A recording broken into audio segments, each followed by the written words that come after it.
Good evening, everybody. Hello and welcome to Carla 2020 and welcome to the book launch. Thank you for joining us. My name is Greta Gober. I am sitting at the Department of Media Studies, Stockholm University, where I am a postdoctoral fellow. I joined the department at the end of 2018 and 18 exactly, and I am conducting research on how media organizations are responding to online harassment of female journalists. This is a project that I'm doing focusing on Sweden, and now I have joined also a UNESCO study which is tackling the same topic, but it's expanding my research to to Poland and Serbia. So why this kind of work, and what this work actually says about me and my values, my priorities? I say that this is a continuation of my academic, professional or personal interests. And these interests are, I center on questions of media and power, more specifically on questions of voice, visibility, recognition, as conditions and requirements of democratic participation, social change. So democratic participation, social change, this is where I focus on in my work, and particularly in the context of gender and racialized inequalities. So for that reason, I describe myself as a feminist media scholar. I work in the field of what you could describe as feminist production studies and feminist organizational studies, and more broadly, communications for development and social change. I like to call my research method, after Sarah Ahmed, as having a feminist ear. So what I do in my work is I typically will juxtapose official commitment of media organization, of the film industry, or whichever organization or field within the field of media with their official commitment to tackle discrimination, oppression, harassment with women's and people's own experiences of what being in that industry entails. So there always is a discrepancy, between what the industry is saying they're doing and what they're actually are doing, and what the people working in industry are experiencing. And that is where kind of new knowledge can be produced, I believe. My doctoral project, for example, was an immersive ethnography where I have spent 6 months working in public television in Poland. And I have established in that study that in the process of democratic transformation that Poland went through after 1989, there was a specific the relationship between television, the political field, and the market, they became specifically gendered. So I am focusing on cultural changes that also happen in the area of informal limitations of people working in the industry. And I argue that change is a process that must always be understood in connection to cultural values, sensibilities, but also the political economy, so the broader sort of economic and political environment in which the industry is functioning, which is obvious if you talk about it like that, but it's not always obvious in the research that we undertake or read about. So participation for me is a transformative project. I understand it like that because I link it closely to the philosophy education for transformation. My work is politically oriented. I am an academic who feels an obligation to engage both not only with the students, but also with the wider society, to disseminate our work, but more specifically, to ground our work and our knowledge production in the experience and in the lived experiences of people whose lives we aim to both understand and influence with our work. And also I have worked in the industry, so that's where my personal interest for advancing gender equality in the industry comes from. For the chapter in Susan Lee's book, which I called With Eyes Wide Open, Gender Equality in the Polish Film Industry, I trace how the gender equality debate has erupted in the Polish film industry. That struggle to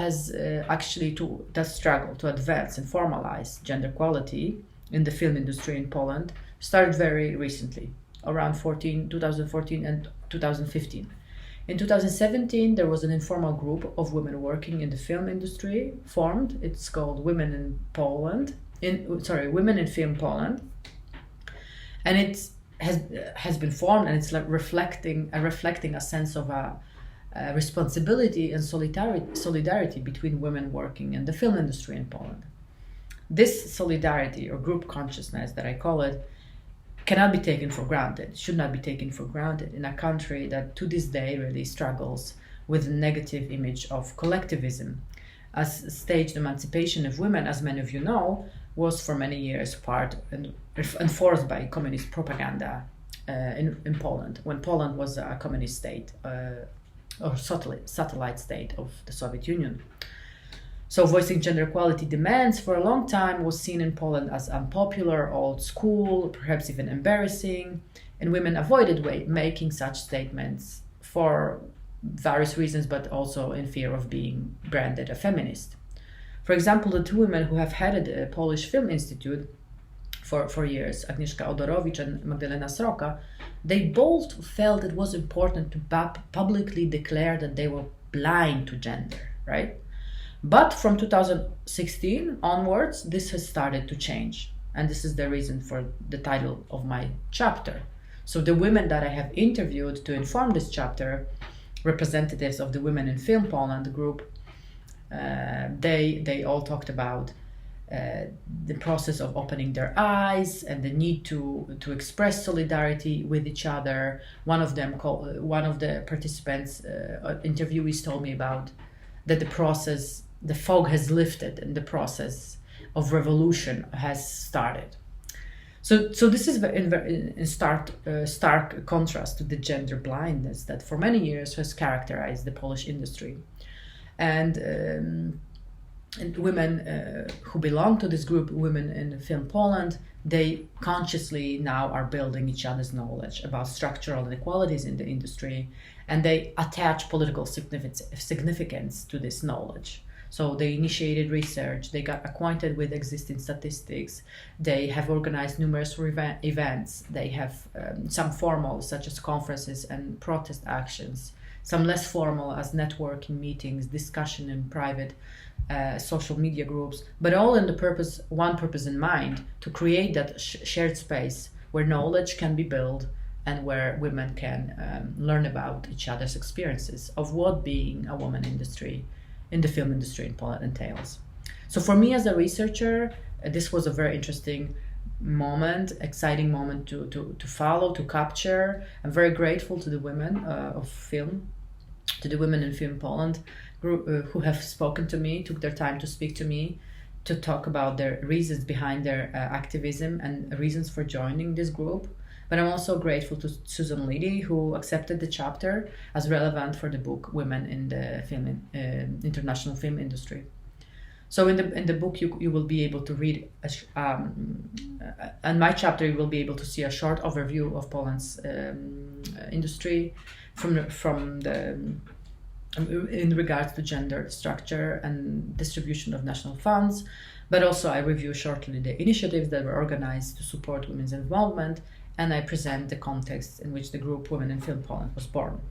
So this group has already not only intensified gender equality activism, but have already seen the first successes in building institutional support for gender equality in the film industry in Poland.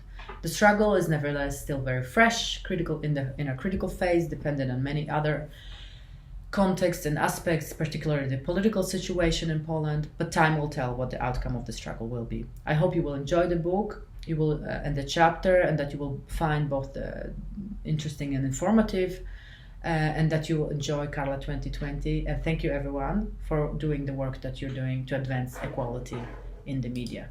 Thank you.